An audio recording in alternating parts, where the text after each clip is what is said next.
What is up, Watch fam? I am Christian from Theo and Harris, and today I'm back at London Jewelers Manhasset location. And instead of, picking out the best sports watches under $5,000 or my perfect 3-watch collection, I just picked out some really cool pieces out of their showcase today. They have so many watches that it was pretty easy. So let's do it.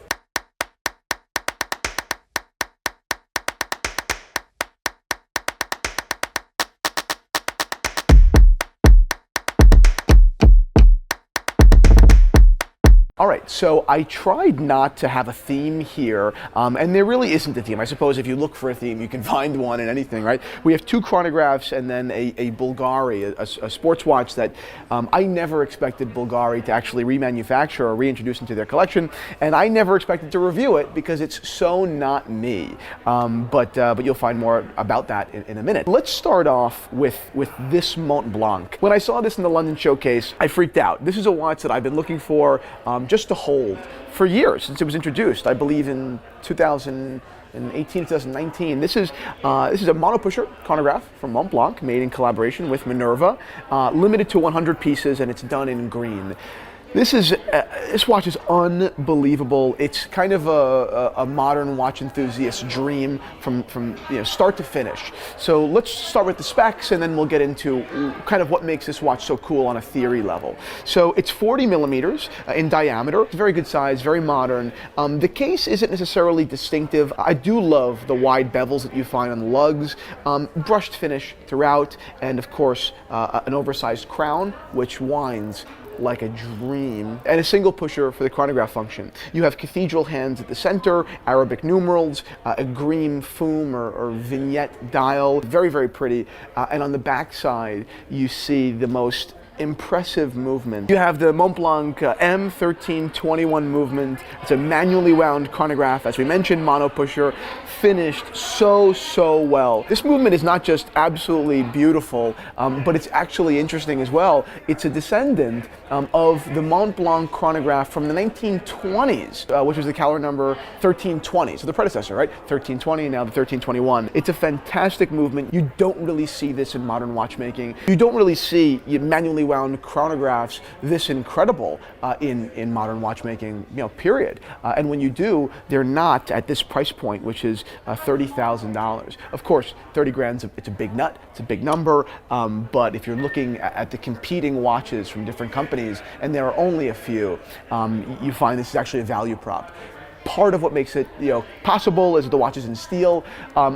I would prefer the watch in a precious metal, or even an alternative metal like titanium would be interesting, or a ceramic. But of course, me, I love rose gold, I love yellow gold, white gold. That's what I would prefer. But I also understand, at 30,000 bucks, you got to do what you got to do to make the watch happen. And really, the truth is, most watch enthusiasts prefer steel anyway.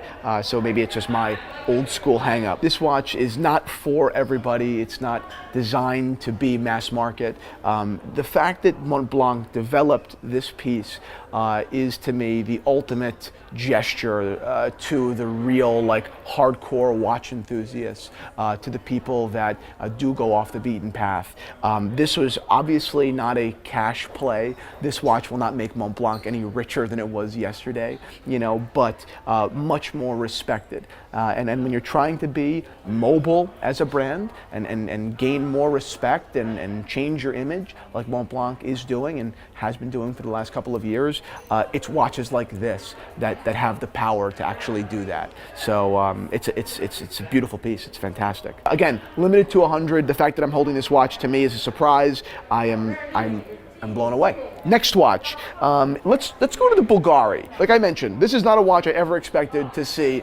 This is a reintroduction of an aluminum Bvlgari back from, I believe, the 90s, and I never cared for the watch. I've never liked Bvlgari really as a watch manufacturer, never something I've been interested in. Of course, in the last couple of years with their Octofinissimo line, I've been blown away. It's totally opened me up to the brand, and now I'm actually a big fan of theirs. But polar opposite to the Octofinissimo is this, right? And yet they executed it so well. They executed this piece with the same, I think, level of attention as they did the Octofinissimo. Of course, the development of this watch demanded less, as it is just an improved reissue, but they've done a great job. So you have two materials here. You have rubber and aluminum throughout. The rubber is in the bracelet, and it's even on the bezel. The aluminum is the case, so it's incredibly light. But where I was really impressed was how comfortable it is to wear, and not just because of the materials,